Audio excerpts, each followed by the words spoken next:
Уже в который раз убеждаюсь, что все-таки кыргызский народ — это мощь и сила. Что бы ни случилось, какая бы задница в стране ни произошла, люди всегда придут на помощь друг другу. Они уже не ждут помощи от государства, от правительства. Они просто собираются сами, все вместе собирают продукты, собирают деньги и едут помогать туда, куда это нужно. Что в случае с падением самолета?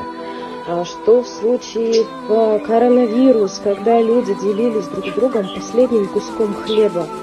Что сейчас с баткинскими событиями? Люди в первые же часы уже начали собирать продукты, медикаменты, мыломойку.